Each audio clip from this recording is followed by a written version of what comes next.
Bonjour chers amis, parlons des problèmes de la Ford Mondeo. Ford n'est pas très populaire en tant que constructeur fiable, mais ces derniers temps, les gens de cette usine ont sérieusement essayé de changer sa réputation. Avec ce modèle, ils se sont avérés utiles. Vérifiez le moteur en marche car il y avait des problèmes avec les injecteurs sur le turbo diesel TDCi, ainsi que la suspension qui est présente sur tous les modèles Ford. Il y a des pannes que nous pouvons signaler sur tous les modèles, alors vérifiez peut-être toute l'électronique, car c'est la chose la plus courante qui va avec toutes ces voitures. Les boîtes de vitesse et les moteurs sont excellents, évitez-les simplement si vous tombez sur une automatique.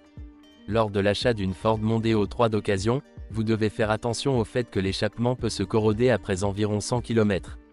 Les moteurs TDCi ont parfois des problèmes avec le turbocompresseur. Faites également attention à l'état des tuyaux reliant la vanne EGR à l'échangeur thermique. Les voitures Ford sont recommandées pour le prix.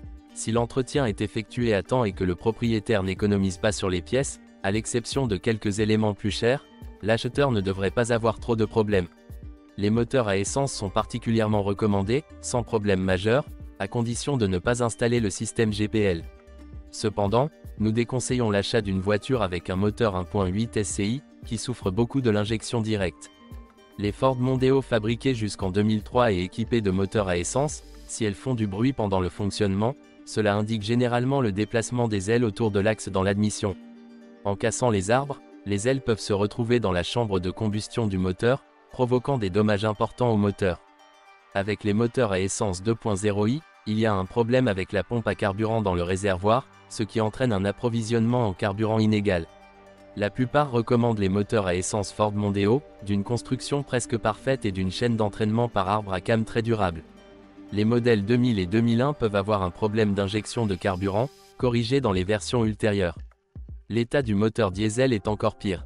Dans les premiers modèles Ford Mondeo, équipés d'un moteur diesel de 115 chevaux, il y a un problème de chute soudaine de la puissance du moteur en raison d'une fuite d'un tuyau, entre le turbocompresseur et l'échangeur intermédiaire. Les moteurs dits plus anciens présentent de graves défauts, tels que des fissures dans la culasse ou le bloc. La pompe d'injection de carburant fonctionne mal. Les moteurs TDCi plus récents doivent faire attention à la qualité du carburant, les injecteurs sensibles peuvent se boucher. Vous devez faire face à des pannes de pompe de puissance, des caprices électroniques, des coups de tête et des dommages au turbocompresseur. Il convient toutefois de noter que la toute nouvelle structure des moteurs TDCi a le plus échoué au début de leur carrière commerciale, 2001 à 03, et au-delà. Ensuite, les défauts sont progressivement corrigés, les problèmes deviennent de plus en plus petits. Moteur dit 90 et 115 chevaux. Sur certains modèles, au début de la production, des cas d'éclatement prématuré de la chaîne de distribution ont été observés, provoquant des dommages au moteur. Parfois, dans les voitures équipées de moteurs TDCi, la turbine fonctionne correctement, mais le problème ne s'applique qu'aux modèles négligés, en raison du manque d'attention des utilisateurs qui conduisent la voiture à grande vitesse alors que le moteur est froid. Moteur TDDI, la pompe rotative électronique de ces moteurs présente moins de problèmes, mais a beaucoup moins de puissance que les moteurs TDCi. Sur les moteurs TDCi 130 kW, une défaillance courante du capteur de position d'arbre à cames. Le moteur DCi 130 souffre de problèmes, ralenti irrégulier, ne démarre pas et s'arrête. La réinstallation de l'ECU est un remède. Problème d'embrayage et de volant moteur flottant sur les modèles fabriqués en 2003 avec des moteurs TDCi. Moteur 2.0 TDCi 115 chevaux et 130 chevaux. En 2004, l'usure prématurée des pompes d'injection pourrait endommager le système d'injection de carburant en raison des copeaux métalliques présents dans le système. Il est souvent nécessaire de remplacer la pompe d'injection et les injecteurs. Symptômes de fumée noire lors de l'accélération et travail instable à l'arrière. Moteur TDCi. Jusqu'en 2004, il y avait un risque d'embouteillages accidentels dû à une interruption du câblage du moteur. La reconstruction du câblage résout généralement le problème. Les moteurs diesel TDCi présentent les problèmes les plus courants de consommation d'huile et de fumée en raison de l'étanchéité détruite autour du turbocompresseur. Pour les moteurs TDCi, il existe des problèmes avec les pales du turbocompresseur à géométrie variable, indiquant une puissance réduite. Dans les premiers moteurs diesel TDCi, un problème commun se posait: allumage, ralenti agité, problème de fonctionnement entre 1500 et 2000 TR, mine et consommation excessive de carburant. Les problèmes sont résolus avec de nouveaux injecteurs, en partie grâce au nouveau programme moteur ECU. Les injecteurs diesel sont très sensibles à la qualité du carburant et ont tendance à être changés fréquemment, 100 km. Si le véhicule est équipé d'injecteurs usagés remplacés par des neufs et modifiés, des fuites de carburant se produisent souvent en raison d'une mauvaise installation des joints. Lors du remplacement des buses, les nouveaux injecteurs Delphi améliorés sont plus petits que les originaux et nécessitent un joint différent. L'utilisation du type de joint d'origine entraînera des fuites de carburant. Remplacement du volant moteur, qui peut supporter moins de 100 km. Un signe de problème de volant moteur flottant se trouve sous le capot avec des vibrations à basse vitesse et lors des changements de vitesse. Malheureusement, c'est l'un des éléments les plus coûteux dont le remplacement est malheureusement nécessaire. Conduite silencieuse, remplacement retardé pendant un certain temps. Il convient de souligner que le problème du volant moteur flottant est un problème pour tous les diesels de cette catégorie. Vanne EGR. Sur tous les moteurs diesel, la contamination de la vanne EGR provoque des pertes de puissance. Elle doit être nettoyée ou remplacée. Les pannes et problèmes courants de la vanne EGR sur tous les véhicules diesel, entraînant une perte de puissance du moteur, il est conseillé de nettoyer périodiquement la vanne.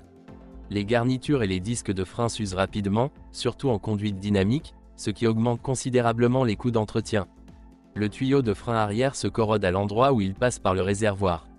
Problèmes occasionnels avec les feux arrière et intérieurs en raison d'une mauvaise masse et d'un fusible grillé. Un alternateur bruyant indique un problème de roulements usés, ce qui rend nécessaire le changement de l'alternateur entier. Une mauvaise mise à la terre du moteur provoque toutes sortes de problèmes, mais ce sont des détails mineurs. L'interrupteur à choc interrompt parfois l'alimentation en carburant de manière involontaire, mais encore une fois, c'est une bagatelle.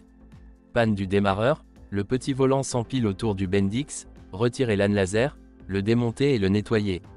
Le bruit se propage autour des joints des portes avant et arrière.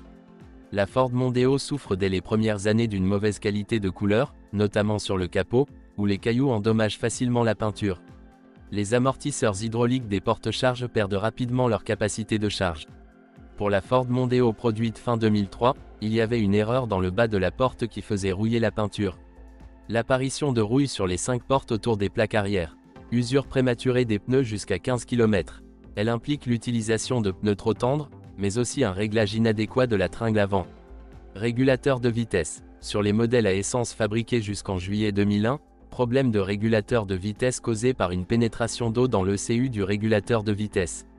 Les silent blocks arrière sont endommagés sur la berline et le haillon, la caravane n'a pas ces problèmes grâce à une autre solution de suspension arrière. Les stabilisateurs et les gommes de la barre d'équilibrage sont touchés. Garniture de porte. Après quelques années, la surface de la poignée de porte intérieure et des accoudoirs se décolle, ce qui est très laid. Bruit indésirable. Sur tous les modèles, mais avec de grandes différences de bruit, les intérieurs grincent. Pour les véhicules avec réglage électrique du siège, défaillance des fonctions de levage et d'abaissement du siège, en raison de la mauvaise qualité des engrenages en plastique. Dans le cas des véhicules fabriqués avant le restylage, il y a une rupture régulière du tuyau du système de climatisation, qui est situé derrière le pare-choc avant du véhicule, concevant une forme de tube différente, et donc aucun frottement de la bride et de la réfraction.